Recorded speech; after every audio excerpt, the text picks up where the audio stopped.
un artiste qui met de la couleur dans la grisaille ambiante. Bonsoir Stéphane Berthelot. Bonsoir. Alors vous redessinez les toits de Paris dans un style Memphis. Racontez-nous cette technique.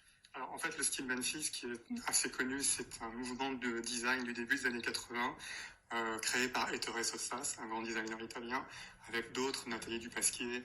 Et c'est un mouvement qui mélangeait les formes, les couleurs et les motifs. Ça a eu beaucoup de succès et moi je suis assez fan de ce mouvement-là. Comment vous vous y prenez? Vous travaillez avec une tablette numérique, c'est ça? Avec une tablette numérique, tout à fait. Je prends des photos. Alors c'est la vue de chez moi sur certaines de ces photos. Je prends des photos et je les redesign façon Memphis, d'où cette série qui s'appelle Paris-Memphis, pour lui apporter un peu de couleur, de gaieté, de joie, puisque j'ai fait ça en fait au moment du premier confinement. Ouais, justement, comment vous est venue l'idée? Au moment du premier confinement, on est vraiment passé de la vie devant nous à la vue devant soi. Donc il fallait peut-être se réinventer un peu. Et j'ai surtout été frappé par le silence de Paris, tout à coup, du jour au lendemain. Et ce silence me perturbait et j'ai eu envie de redonner en quelque sorte la parole à la ville en lui donnant tous ces motifs très joyeux. Ce mouvement Memphis avait beaucoup d'humour et je trouvais que ça manquait un peu d'humour et de gaieté à Paris pendant le premier confinement. Et comment vous avez choisi les lieux? Alors c'est vraiment les vues depuis chez moi. C'est à travers mes fenêtres. On ne pouvait pas sortir. Et il y a aussi des vues qui sont des photos que m'ont envoyé des gens.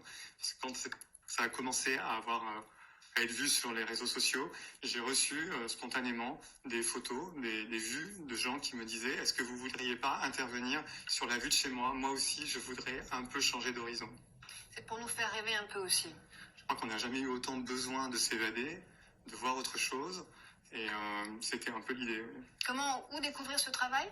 Alors on peut le voir sur mon site internet, on peut également stéphanefrancberthelot.com, on peut également le voir sur la galerie en ligne de Sophie Lézère, artphotoby.com, et puis on peut se rendre au 7 rue de la Tour d'Auvergne, Paris 9e, pour voir en vrai les photos. Vous avez d'autres projets pour la suite?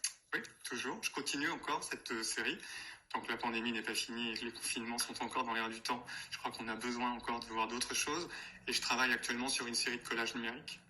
Eh bien, peut-être que vous reviendrez pour nous faire découvrir ce nouveau travail.